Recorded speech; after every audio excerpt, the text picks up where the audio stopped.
You recently had a meeting with the IMF representative in the country. Yes, I did. Now that you're there, what are some of those conditionalities that have been put that you think would be attributable to what has been happening in this country, especially the Finance Act 2023 and Finance Bill 2024?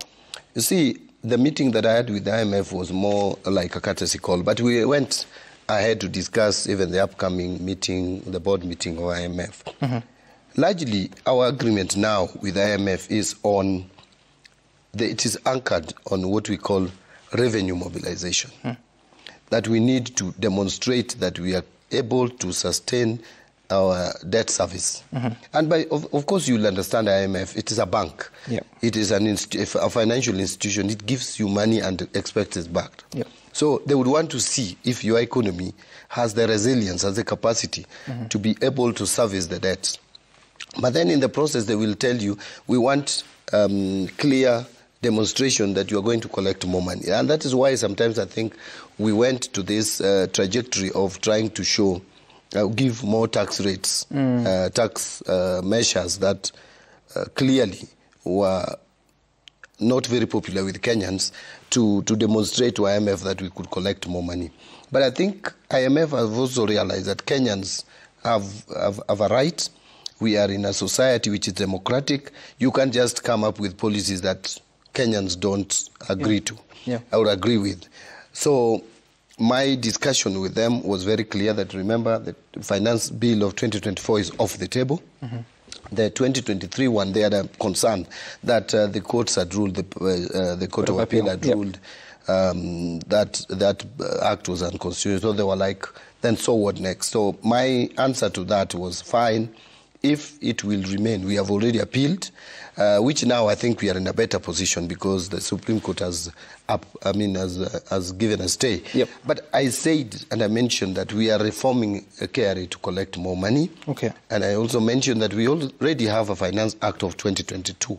Even if 2023 falls, we can use the Finance Act of 2022 to still continue to collect revenue. And again, we need to enhance revenue collection without really changing the tax rates. And I have spoken to this a number of times, Sam, and I believe it and I mean it. I'm not a con man. I didn't come to the Treasury to continue with business as usual. I'm very clear, even to the appointing authority. I've told him very clearly, my president, you must understand that I've come here to do things differently, and he's in agreement with me. So we are not going to oppress Kenyans with unnecessary taxes just because we have been told to do so. Right. We must reason with IMF.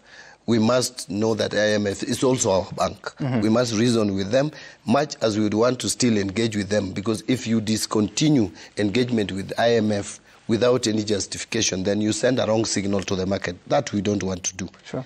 But the bottom line and the solution to all this is to self-sustain. And I think the objective of the government is, it was 3 years from this financial year, which we may adjust a little bit, to have a balanced budget so that we don't go borrowing money every day. You can't live by borrowing. We have a limit. So that's how does the situation that affected the country on Finance Bill 2024, how does it affect the status of the agreement with the IMF, and how soon do we know if anything is changing? You know, IMF is an institution that argues and reasons.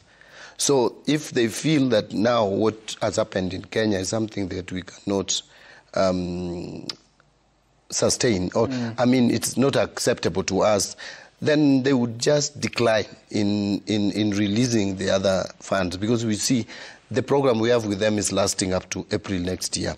But we can start another program which may have other objectives and other conditions. It doesn't have to be revenue mobilization. It can be something else.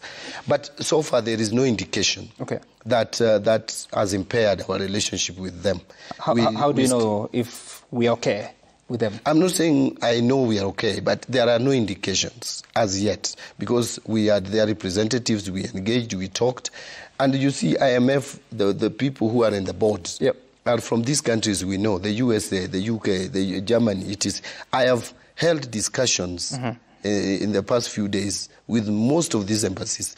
I was with the American ambassador, I was with the UK ambassador. Today I was with the German ambassador in my office.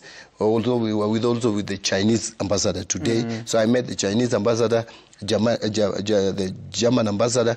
They have their concerns, but not to impair our relationship, and they're looking forward to our engagement at the board of IMF. And I think I am confident that they are going to support our cause, because they also understand what is happening in Kenya. It is not just in Kenya alone. Problems happen everywhere. These are not even problems. These are challenges. Sam, let me be clear on that. These are challenges. Challenges happen in all jurisdictions, in all nations. So in my engagement with the IMF next month, when we'll have the board, and I hope this time the meeting will materialize, because it was supposed to take place in July. It was pushed because of the issues around, and then later it was planned for August again because there was a new CS coming in. They decided to put it in abeyance up to up to September. So in September, I hope we are going to have that board meeting and continue with our engagement with the IMF. There's also the problem, and your predecessor while handing over mentioned about the grey listing because of the situation that